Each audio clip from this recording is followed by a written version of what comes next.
We asked you to dream the journey of a lifetime to a place of endless beauty.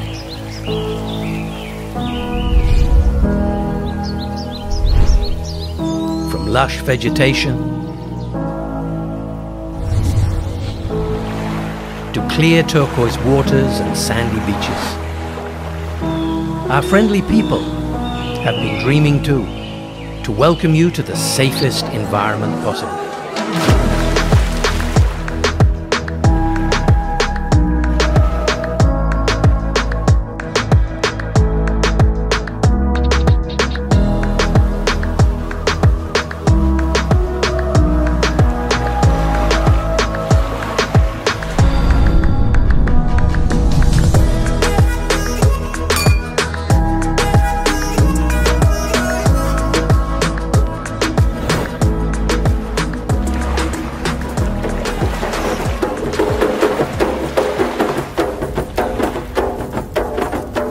Experience Seychelles, our home, your sanctuary.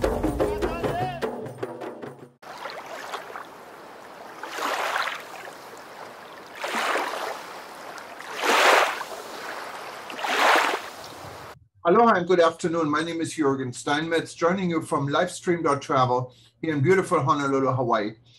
And with me today is Alain St.Ange. And I think a lot of those that are reading us and listening to us on UNWTO News, Alain is very well known. He's one of the tourism celebrities for many years. And we're going to go back some years actually today. And this is going to be a really, really interesting discussion. Alain St.Ange is based in the Seychelles, what's in another island. For those of you joining us here on Hawaii News Online, we actually have a sister, and the sister is in the Indian Ocean, and it's the island chain of the Seychelles. The only difference is Seychelles is an independent country, so they can do a lot more than what we can do here in Hawaii, and it's a beautiful country. It's I've had the privilege of traveling to Seychelles specifically during a time period when Alain St.Ange was actually the Minister of Tourism. And I'll never forget the time when I was once deplaning the aircraft in Honolulu on Qatar Airways, and they asked everyone to be seated landing because they have a VIP that needed to deplane. And I thought, who's in there? And I was sitting in business class. I was looking around. I said, what? I got to be an important person. And that VIP was me. And the foreign minister from Seychelles actually was the one who picked me up and apologized that Alain couldn't come to the airport to pick me up. And he says, well, in the Seychelles, the most important ministry is the Minister of Tourism. And that is so true. And it's also so true here in Hawaii. Tourism is our biggest industry. And I'm privileged to have Alain on our event today. Welcome, Alain. How are you? Thank you very much, Jürgen. Thank you for having me on this morning. Well, it's morning where he is. It's evening here. We're on opposite time of the world, but our world is so much the same. Now, we're all worried. Just start with our big worry. I'm not going to talk about the weather because it's dark here and your guys' day is just starting. But what is the situation with COVID and tourism in Seychelles at this time? Well, I think the government of the day has been brave. They've reopened the Seychelles to the world of tourism. More brave because you can land here with or not with a vaccine. So you can really come here, do a PCR test, and land in Seychelles. But they have also, we must accept, tried to have as many Seychellois as possible to be vaccinated. And we need to keep on seeing that our people are vaccinated, a bit as a precaution against this COVID-19. Have we been successful entirely? No, because the new variants coming out affect new groups of people, even those with vaccines and those that are younger than the age who have been vaccinated. But the tourism has taken off. It has taken off. It's not reached the level that it needs because, never forget, Seychelles, the pillar of its economy remains tourism. And it'll take years to move out of that. So we need, as Seychellois, to all rally to make the tourism industry of Seychelles work. And the sooner this can happen, the better the economy of the islands will be once again. But we get surges up and down, even though it has diminished a lot. but we still have surges, and it is COVID surges. And it is a bit sad for Seychelles today, because when you lose 1,000 people, you don't know them. In Seychelles, we lose one person who dies because of COVID. We all know the person or somebody related to the person. So it touches us personally much more than it would do in a bigger country. And we now have a population or a number of about 101 people that have died out of a population of some 100,000 people. So the numbers are here in a small way, pro rata to our population. And we need, as a people and as a country, to keep on understanding the health directives that we get. Be vaccinated, take care of ourselves, wear a mask, social distancing, and the likes. Yes, and Alain, I can testify it here in our country, or specifically here in the state of Hawaii. We have a fairly high vaccination rate, and the Seychelles even, I think, has the highest vaccination rate in the world. So you guys are doing pretty good. And with 100,000 people, we have a little bit more than 13 or 14 times the number. We have 1.4 million people. And tourism, I can tell you, is absolutely booming. Our hotels are sold out, our flights are sold out, but we only have domestic tourism. And you guys, of course, have international tourism. There is not much of a domestic tourism industry within the Seychelles, but our domestic is the United States, what is a huge country. So our tourists are coming in from all over the US. We have new air links. But the scary part is probably similar what you have in Seychelles is our COVID numbers. We currently go through the highest spike of COVID with the Delta variant, even though we have a high vaccination rate. The only lucky situation of what maybe puts people at ease is the death rate is relatively low. Even though today we had 4 people dying, what is very high because we had many days where no one is dying. So it is definitely not over, it's not finished, but it looks like governments and states are no longer willing to put restrictions on because the economy, the economic downfall is so dramatic in countries and in states that are relying on tourism. And I think Seychelles and us, we're pretty much in the same boat, aren't we? See, we have to accept that COVID is going nowhere soon. And you cannot keep closing the world forever. We will have to operate within the constraints of COVID and keep moving. But I think every citizen of the world needs to be able to take their own responsibility so that they can also say, I need to protect myself, in so doing protect my family, and then protect the community at large. I think we will all have to change our mindset, our habits, and a bit of the laissez-aller attitude often, where we tend to say, it won't happen to me. It can happen to anybody. So we need to be able to think about it. But I'm also this morning, as I'm talking to you or today, we need to look at how do we keep protecting ourselves? We hear after 6 months, we will need a 3rd booster shot. The world of the medicine, the world of that devises and looks for ways to move forward. The booster shots, are they automatic? When do we start taking them? After 6 months, after a year? We need to keep on being protected. So the world of medicine will have to come out and guide us soon. You cannot have, some countries still don't have any vaccines at all. Nobody has been vaccinated. Other countries like Israel going through booster shots now. We need to be able to guide the world and move together as one. The longer we leave parts of the world with no vaccines, the more we will have variances popping up. And this will put us all back to square one. So how do we do that? I think it's a dialogue that needs to be done by the world, the community at large of the world. And we need to be able to start discussing it. And the superpowers, those that are part of the group that are more financially well off, must start deciding. They get affected as well when the world is affected. So we need to move fast to see how do we bring the booster shots, bring that 3rd dose, look at the variances that are popping up. There are new ones popping up everywhere, and you keep hearing about them.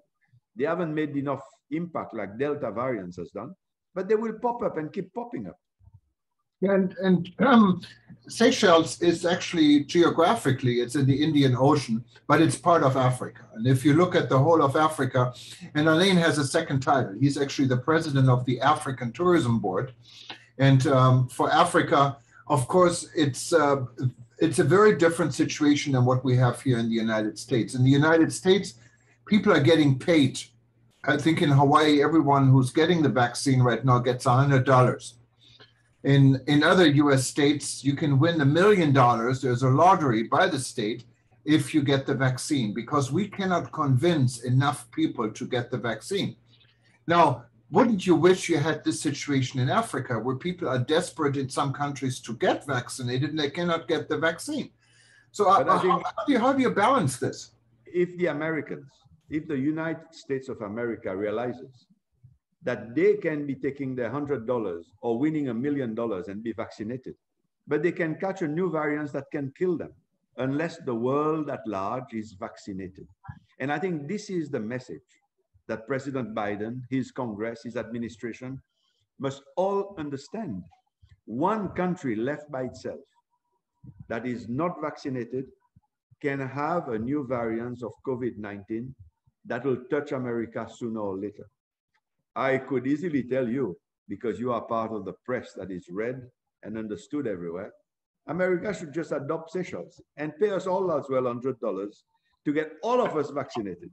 And I think that will already help them. And then move to Madagascar, move to Mauritius, move to the other islands of the Indian Ocean, and progressively move into Africa, the mainland of Africa, and try and get the whole world vaccinated. We need to do it. We need to provide for it. And we need to work as one to get it done. And this is really everyone watching us now, you can see the leadership Alain is bringing to the world of tourism. And this is really the image. Alain was the Minister of Tourism from the Seychelles. He brought the world to the Seychelles. He actually introduced an international carnival where he invited, different carnivals from all over the world, including Trinidad and Tobago, Nottingham, Rio de Janeiro, and even my hometown, Düsseldorf and Cologne, was in the Seychelles celebrating with all of us the carnival. So this was a great move. And ever since, Alain is really more wearing a global hat. And he has proven this in being a speaker at many different international events. He just got back from Indonesia, correct? And is helping actually an island group in Indonesia now to come out in tourism. And that's really where people see Alain. He is a global mover and shaker, someone we would love to have in the seat as a Secretary General of the World Tourism Organization. Many who read my publication know that we have been very critical towards the UNWTO. But I can say any article I've been involved in, I'm doing this because I believe that there is a problem in the World Tourism Organization. And unfortunately, the problem is developing in the wrong time. Right now, the world needs leadership. And there are a few leaders like Alain, maybe like Edwin Bartlett, the Minister of Tourism from Jamaica, who started the Global Resilience Center. There are a few guys out there in the world that are really taking leadership on their own and trying to help the world. But we need the leadership in the seat, for instance, of the Secretary General. And Alain was very close to be the man. And now, as time is progressing, he was a candidate actually for Seychelles in 2017 for the 2018 term for the UNWTO. And he was at the election in Madrid. I was there, and literally hours before this election took place, and Alain was very hopeful he would win this election and would eventually become the next Secretary General. He couldn't be voted for. What happened? Well, the Seychelles government, when I say Seychelles government, the president of Seychelles, Mr. Danifo at that time, at the last hour, decided to write to Taleb Rifai, the outgoing Secretary General, to say we are pulling the paper that we've given, the endorsement paper, which makes you a candidate. We are pulling it out because we are being pressured by the African Union. It was the last hour of it, the last day before the elections. When I'd landed in Madrid with my family to be there for the elections, and sure of the votes that I was pulling, I got that message from the Vice President of Seychelles to say, we are sorry, but we are withdrawing your candidature. My first cry for help was to call Taleb Rifai and to visit him in the office, which was opposite the road from where I was staying. So I went to Taleb and said, I am already on the ballot paper. Seychelles cannot take me out. It is impossible. I've worked hard. Today I have commitment letters from so many countries, and I know that I can pull it off. And he called the lawyer of the UNWTO, who advised him that no, until the elections have started, I can be pulled out. And without the endorsement letter, I cannot be a candidate. So in the arrival of my replacement, the Seychelles Minister of Tourism, we discussed that I be allowed to address the convention anyway, because I was already in Madrid, and I was one of those who had all the chances in the world of pulling out for Africa and for the world of tourism, the highest office of a minister possible, of Minister of Tourism possible. So it was a sad day for Seychelles, a very sad day for Africa that keeps on getting the short end of the stick, and a big mistake by Seychelles, a massive mistake. And the legal, the judiciary of the islands have recently given me full justification for suing the government for damages to have pulled my name out at the last hour. And there's a lot more to the story. Those that are reading eTober News, and we will include it in a story with this video as well, know what I called, I'm not going to put Alain's name into the smear, what I called a flawed election. In everything I know and understand about the UNWTO election, things didn't go right. Now, one very critical part I wanted to ask Alain was, when his government took the endorsement back for you to run, you were told by the Secretary General, you said you went to his office, who then I believe was relying on Ms. Lopez, the legal advisor at the time, that you couldn't run, right? Yes, exactly. Now, I was in the office when Taleb Rifai called the lawyer. I was sitting in his office and my family in the boardroom just next door. And I was there when he called the lawyer, and they chatted for a while. And then I was informed it was impossible. My name was out and I would not be, even though I was on the ballot paper, I could not be a candidate anymore.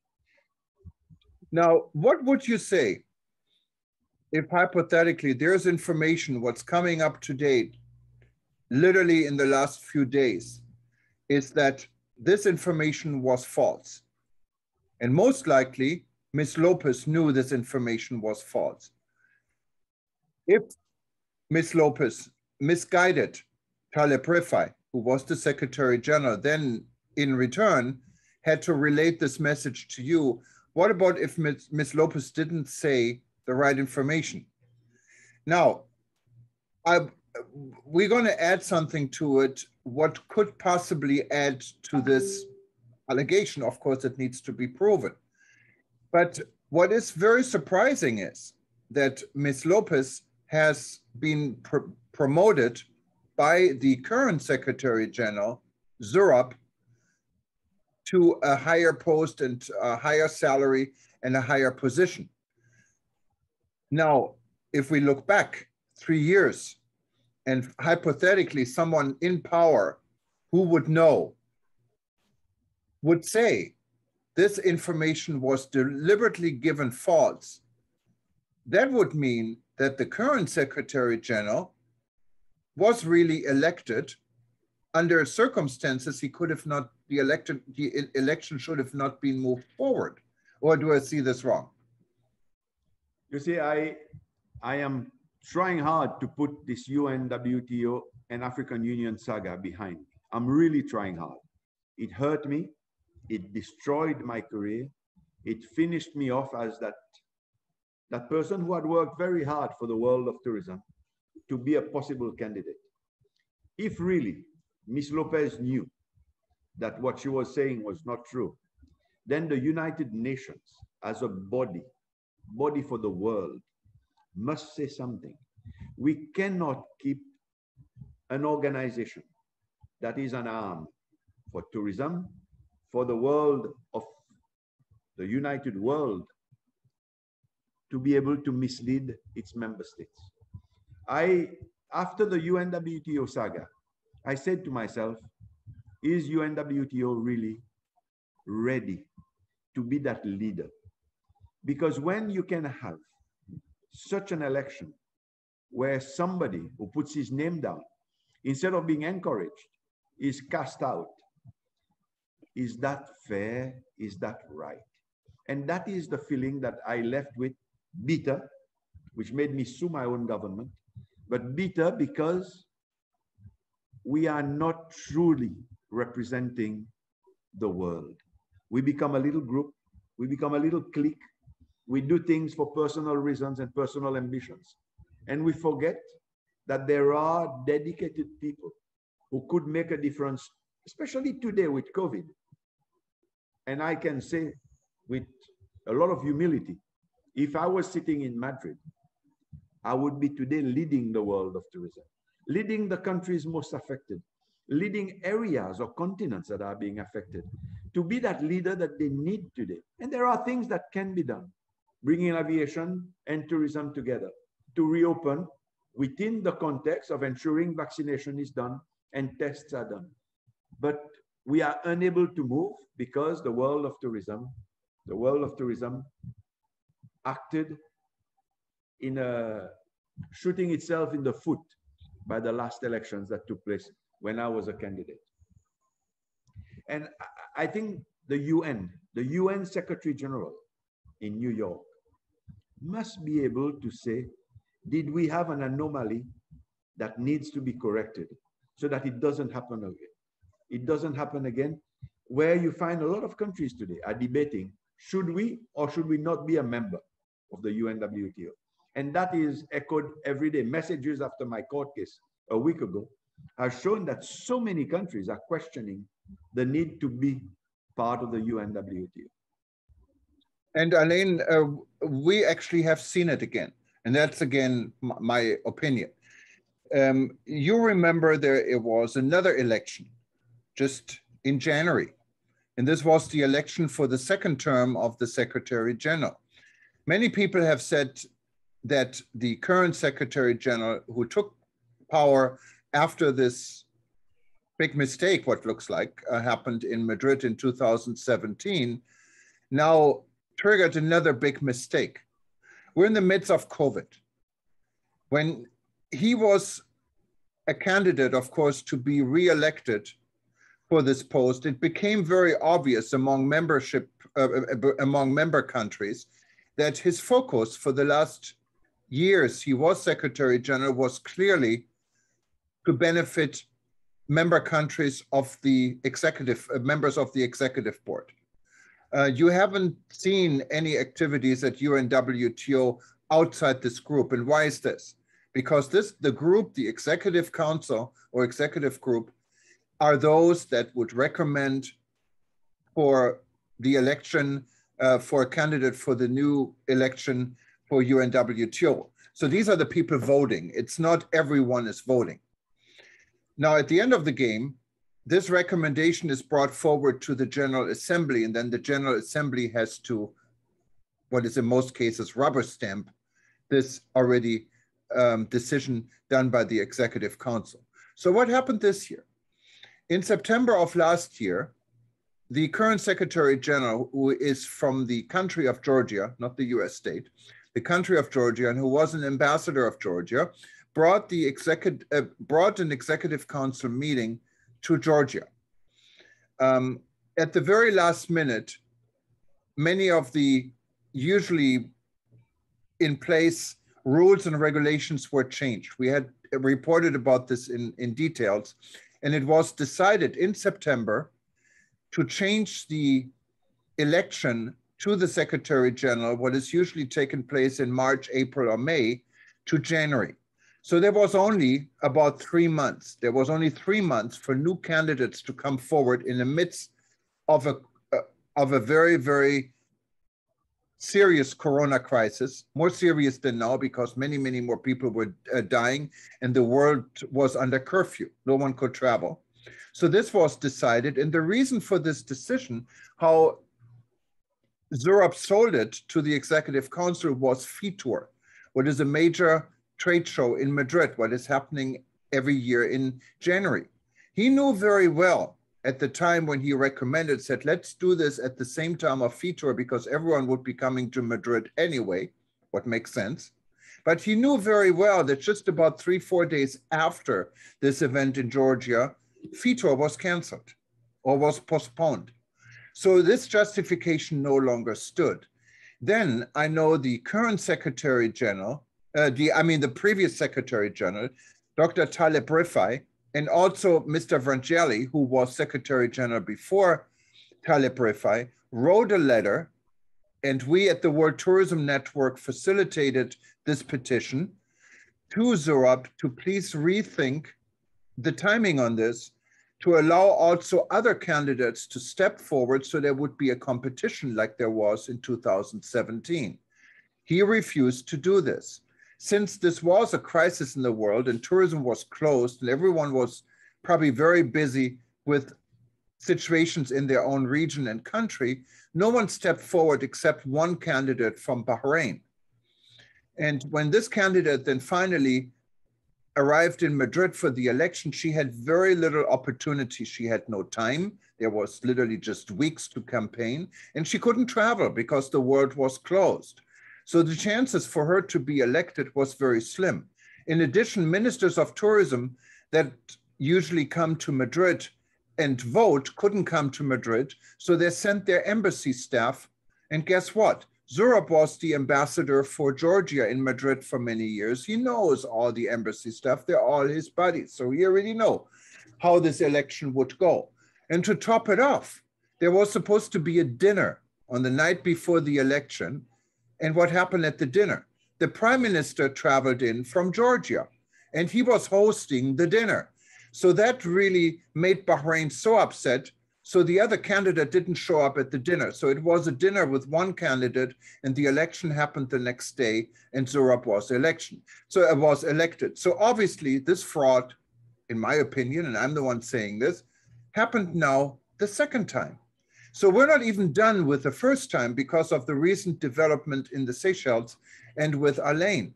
And what do you think could be done?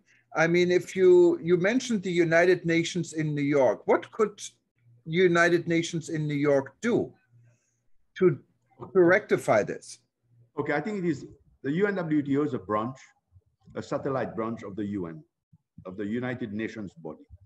And I think the United Nations needs to keep an eye on what happens with all its satellite bodies. It is important, otherwise the UN starts being, the United States starts being disgruntled, and you find that there's let them be themselves. You know, there are a little group in New York, but a little group in New York, a little group in Madrid, a little group in Kenya, a little group in other countries where they are based.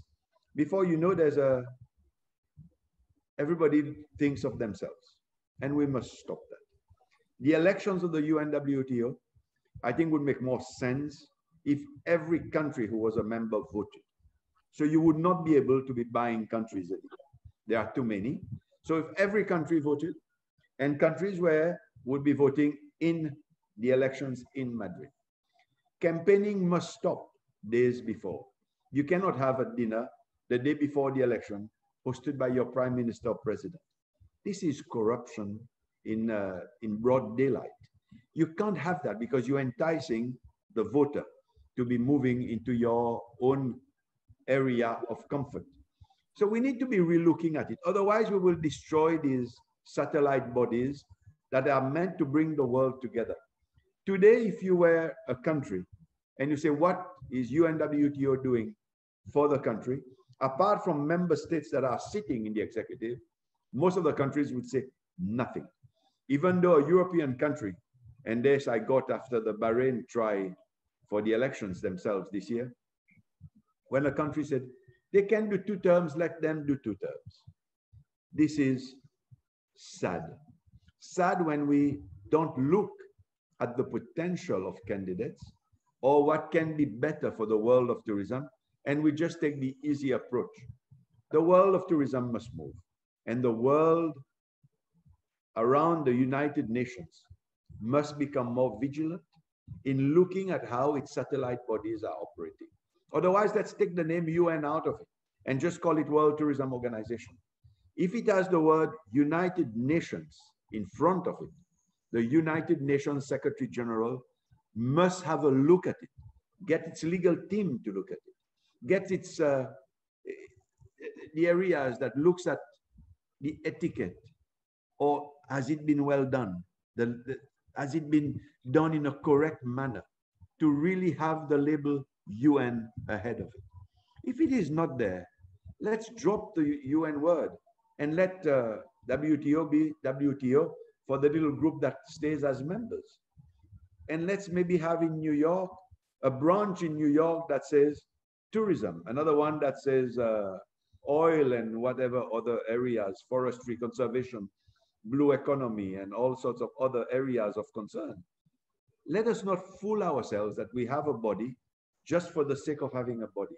It must truly represent the world of tourism if it is the UNWTO, because it has the word UN ahead of it. And I couldn't agree more with you. And this world needs leadership. We're in a crisis, and this crisis is directly attacking the travel and tourism industry everywhere on this globe. And we need to get out of this crisis, because how many jobs are affected by this? Tourism is 10% of our global economy. And in some countries like Seychelles, it's way more than 10%. In some other countries, it's a little bit less. But if you do the average, it's 10% of the global economy. So it's a huge industry. It's one of our largest industries. And it's also, of course, on the political sense, it means power. It means opportunities when it comes to investments, to relations. It's a peace industry after all. What I don't understand, and maybe you wouldn't know the answer, but what I don't understand, having seen what has been going on in UNWTO now for the last few years, why are member countries going along with this? Why is no one saying anything? Is it only up to the media to say something and no one is listening? You see, the politics is a very difficult beast to deal with. Politics, there is nothing for the country. They let it go. I think we will start losing member states. We will start losing member states because they can't really be kicked out. If they don't pay, they don't participate. When they want to pay, they'll come back and participate again. But this will be Zurab, who is today the Secretary General. The legacy of Zurab will be decided after his era. As much as people love Taleb Rifai or Frangiali, what would be the legacy of Zurab? And there it is not Serbia. I like Serbia. I like the Serbian people a lot. It is the man who today was elected on the name of his country. But what would be the legacy of the UNWTO? Are we killing it? Are we destroying it? Can today a country take any country from South America to the Pacific, to the Caribbean, to the Indian Ocean Islands, to Africa mainland, say, yes, we've had leadership that has changed the world of tourism for my country? Nobody can say it. Not one. If we were working, you would be seen. You'd be transparent. We would know how WTO and IATA are working together to reopen the world of tourism. And this is what is needed today. But IATA already branches in with the cruise ships of the world, with the big yachts of the world. All these are areas that we can explore, navigate together, and bring satellite offices of the UNWTO around the four corners of the world to really bring tourism into an area where when you have a problem, UNWTO is there with you, by your side. You can be in the Pacific or in ASEAN bloc or in the Americas or the Indian Ocean and Africa. We must find that leadership. Otherwise, it is useless having it.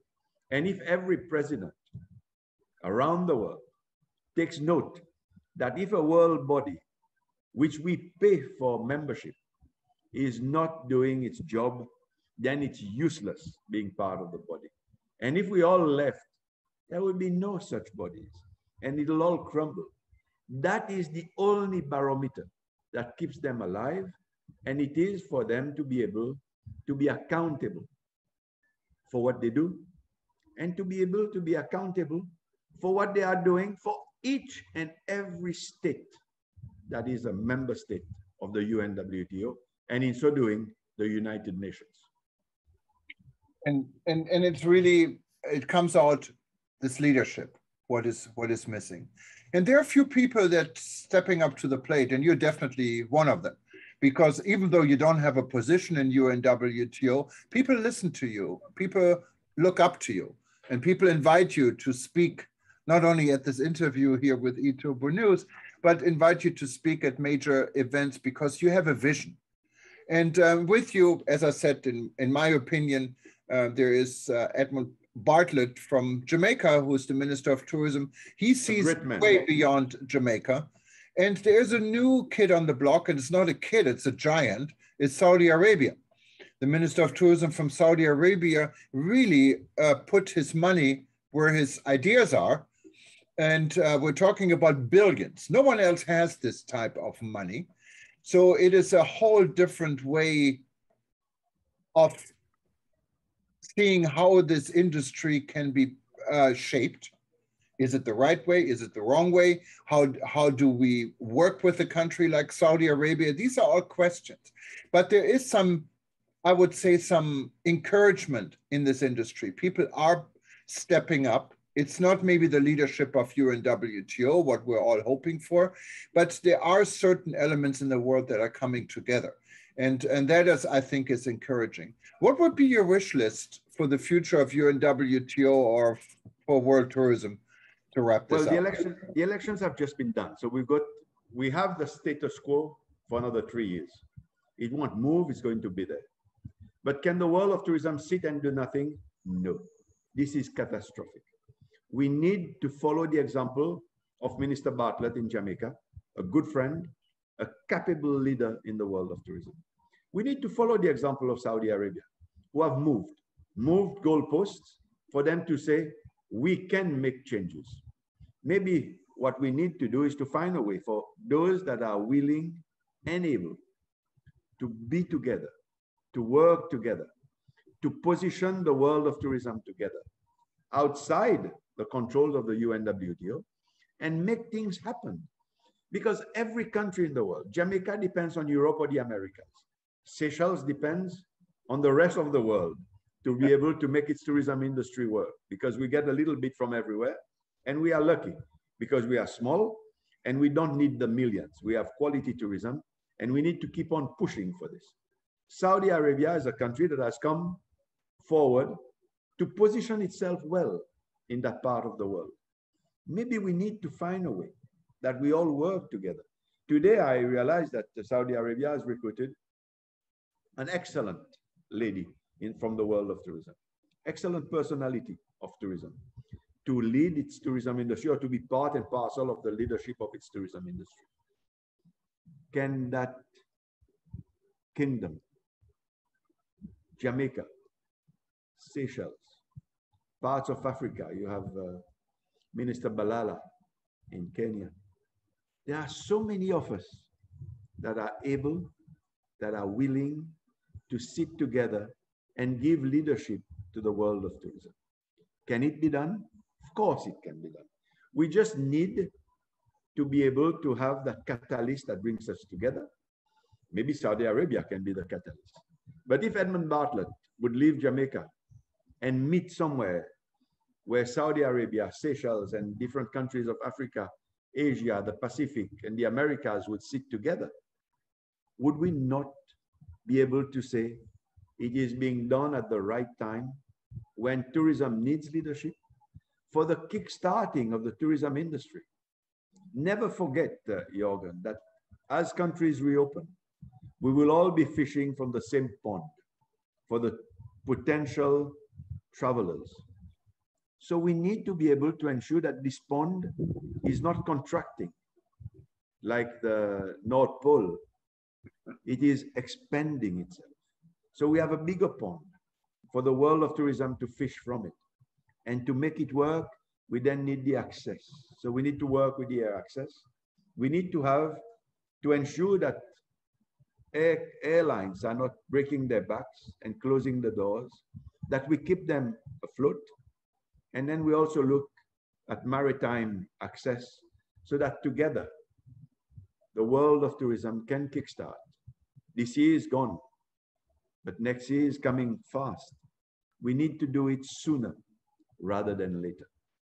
Oh, and thank you, Alain. And as you know, we've all tried to do our little part, and specifically from our end, when we started our rebuilding travel discussion back in March of 2010, this was the very first discussion when no one really took COVID as such a serious threat. Mm. And you were there from the beginning again. I chose again, Alain was right there. And we were able, just from a private initiative, we're not a government, so that's a different animal altogether. But as a private initiative, we were able to bring members in 128 countries together, finally formed the World Tourism Network in December of last year, what is now a sizable organization with many discussions, with many talents, both on the public sector and the private sector.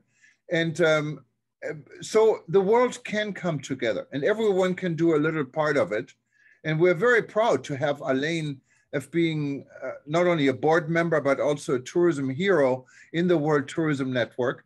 And we're hoping to continue our work with Alain and like-minded people. And also we really wish and can hope that the governments are coming together within the UNWTO and straighten out the situation. Because as you said, it is important. We are going through a crisis. There is no time for favorism. We all have to step up to the plate. Alain. There's one last line that I'd like to tell you before leaving. And it's a line that I use often. The world at large, when you're representing member states, we must have round pegs in round holes and square pegs in square holes. It is a colleague hotel manager from Seychelles, who's now in Australia, who coined that phrase way back. And he told me every time when I became Minister of Tourism, he said, ensure that in your ministry you have round pegs in round holes and square pegs in square holes. Otherwise you will fail badly. I succeeded in my years as Minister of Tourism because I always looked at the ability of people and not look at how best to just make myself cozy and finish my term. The world must move, and let the world move faster than it is doing. Thank you, Alain. This was a fascinating conversation. It was a lot longer than we had planned, but I think it was worth every word of it. And I hope you have a nice weekend in the Seychelles. You stay healthy. I understand you have both of your shots of vaccine, so you're in good shape when it comes to this. And thank you again. And I hope we can do this more often because thank you very much. Gladly. It takes people like Alain really to move and shape this industry and shake it a little bit. We need to shake it a little bit. Maybe next time do one with Bartlett and Saudi Arabia together. We'll do this. Thank you very much. And I can only say aloha from our part of the world. Merci. Bonjour. Thank you. Goodbye. Take care. Yes. Bye-bye. Au revoir. Bye.